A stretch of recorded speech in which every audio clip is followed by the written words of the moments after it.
नमस्कार दोस्तों। जम्मू कश्मीर के पहलगांव में आतंकवादियों के द्वारा अभी हमला किया गया, उसके बाद भारत ने पाकिस्तान पर अटैक करने की पूरी तैयारी कर ली।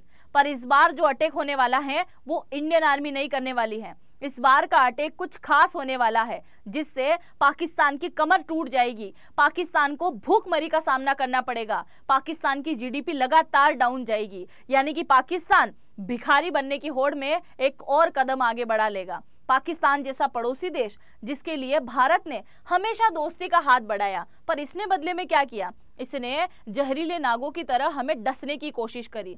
साथ ही पाकिस्तान और पाकिस्तान के आतंकवादी हमें ये बताने की कोशिश कर रहे हैं कि चाहे भारत ने आर्टिकल 370 को खत्म कर दिया हो, पर फिर भी कश्मीर के मुद्दे को हम नहीं भूले हैं। हम लगातार आतंकवादी भेजते रहेंगे।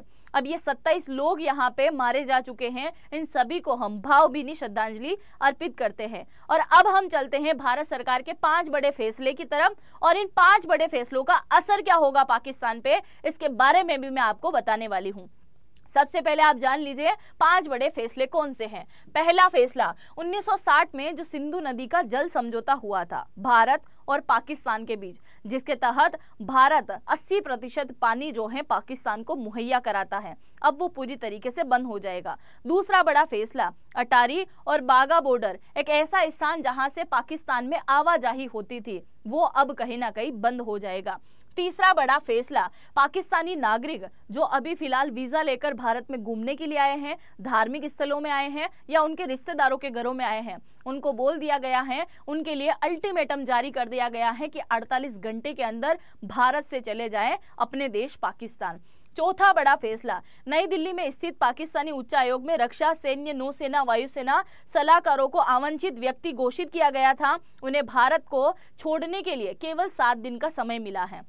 यानी कि ऐसे व्यक्ति जो रक्षा से रिलेटेड मामलों को संभाल रहे थे, पाकिस्तान के व्यक्ति थे, भारत में थे, उनको वापस जाने के लिए बोल दिया गया है। साथ ही हमारे भारतीय व्यक्ति जो कि पाकिस्तान के इस्लामाबाद में स्थित भारतीय उच्च आयोग में रक्षा, नौसेना और वायुसेना के सलाहकार के पद पर हैं, उन्हें भी वापस पाकिस्तान से भारत बुलाया जा रहा है। अब इन फैसलों का असर क्या होगा ये बताऊं, उससे पहले इनके बारे में बता दूं, क्योंकि ये पाकिस्तान के कहीं ना कहीं जनक माने जाते हैं। इनको जानते हो आप? मोहम्मद अली जिन्ना। 1906 में मुस्लिम लीग का गठन हुआ, तब से 40 साल तक जद्दोजहद करके इन्होंने एक देश की डिमांड करी और देश बनाया। आज ये देश टेररिस्ट देता है, बहुत ज्यादा आतंकवादी देता है, और इसके साथ ही ये फेल्ड स्टेट कहलाता है। मतलब 40 साल संघर्ष करके जिस देश को बनाया गया, उसने सिर्फ और सिर्फ आतंकवाद को बढ़ावा दिया, इसके अलावा कुछ नहीं। आप देखिए, बड़े बड़े आतंकवादी देने का, खूंखार आतंकवादी देने का काम कौन करता है?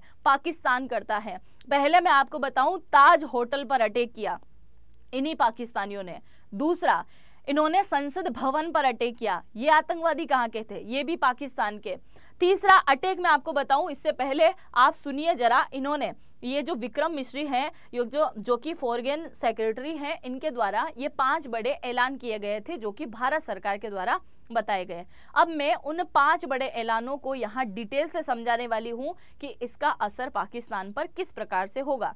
पहला, 1960 का जो सिंधु नदी जल समझौता, इसके तहत सिंधु और इसकी सहायक नदियां जैसे चिनाब, रावी, सतलज, व्यास, इन सभी नदियों का पानी जो है बंटवारे में बांट दिया गया, जिसमें हमारे देश के पंडित नेहरू जब यह समझौता करने के लिए गए थे, उस समय भी भारत की जनता बिल्कुल भी खुश नहीं थी, और पाकिस्तान के मन में डर यह था कि अगर समझौता नहीं हुआ तो हम दोनों टाइप से मर जाएंगे। अगर भारत ने पानी नहीं दिया तो भूखमरी से मरेंगे, मतलब आजादी के दौरान, और अगर पानी ज्यादा छोड़ दिया तो हम बाढ़ की वजह से मर जाएंगे। दोनों ही स्थिति में मरना है, इससे बढ़िया क्या करो, समझौता कर लो। तो सिंधु नदी, इसके अलावा चिनाब नदी, इसके अलावा झेलम नदी, इन तीनों नदियों का पानी जो है किसके पास चला गया? पाकिस्तान के पास में चला गया। अब इन 3 नदियों का पानी जो है भारत रोक लेगा, जिसकी वजह से पाकिस्तान पर असर पड़ेगा। 90% खेती होती है इसी पानी की वजह से। इसके साथ ही वो बिजली का उत्पादन भी करता है। मतलब पाकिस्तान का आधे से ज्यादा ऐसा इलाका जहां इन नदियों की वजह से पानी पहुंचता है, जैसे ही पानी रोक दिया जाएगा वहां पे क्या होगा? भूखमरी का ही सामना करना पड़ेगा, क्योंकि पानी खत्म तो बहुत सारी समस्या यहाँ पे खड़ी हो जाएगी। पहला, दूसरा, आप यहाँ पे देख सकते हैं कि इस पानी का उपयोग भारत किस प्रकार से करेगा। तो भारत जब पाकिस्तान को पानी नहीं देगा तो वो पानी मोड़ दिया जाएगा पंजाब हरियाणा की तरफ, जहां पानी की कमी है। और इसी पंजाब हरियाणा में जब पानी की कमी होती है तो इसको लेकर कई सारे गाने भी बन चुके हैं, आप देख सकते हैं, आपको मिल जाएंगे सोशल मीडिया पर।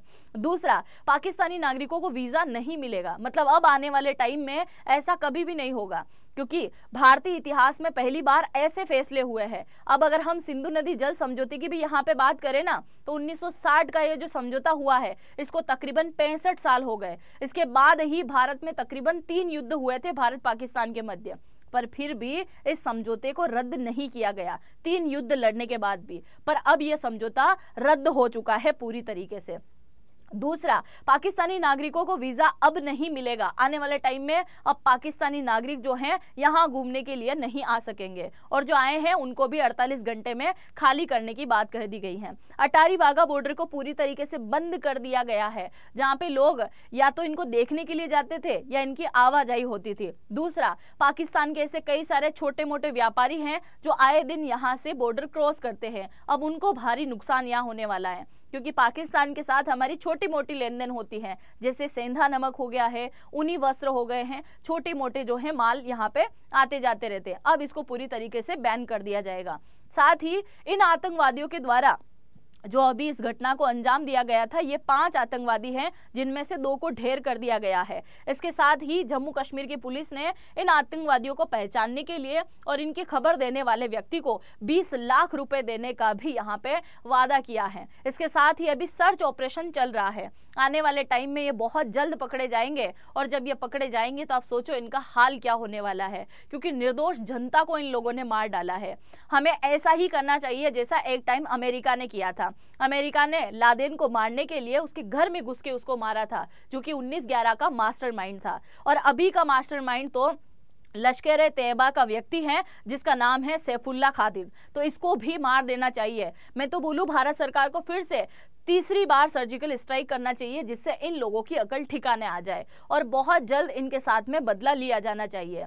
और इसके साथ में कई सारे देश जो हैं अब भारत के साथ जुड़ चुके हैं, आने वाले टाइम में और भी बड़े फैसले कुछ न कुछ हो सकते हैं। यानी कि हमारी इंडियन आर्मी अभी सर्च ऑपरेशन में है, बहुत जल्दी इनको पकड़ेगी और इनके ऊपर कार्रवाई होगी। अब बात ये आती है, आप क्या सोचते हो, क्या भारत सरकार सर्जिकल स्ट्राइक 3 करेगी? क्या ये आतंकवादी जल्द से पकड़े जाएंगे, या भारत सरकार का जो भी फैसला आने वाले टाइम में आ सकता है? आप जरूर से कमेंट सेक्शन में लिख के जाइएगा, मुझे आप सभी के कमेंट का इंतजार रहेगा। और अगर चैनल पे पहली बार आए हैं तो चैनल को जरूर से सब्सक्राइब कीजिएगा, ताकि इसी प्रकार की इंफॉर्मेशन आपके पास में पहुंच सके। हम मिलते हैं नेक्स्ट वीडियो में, तब तक के लिए बहुत बहुत धन्यवाद।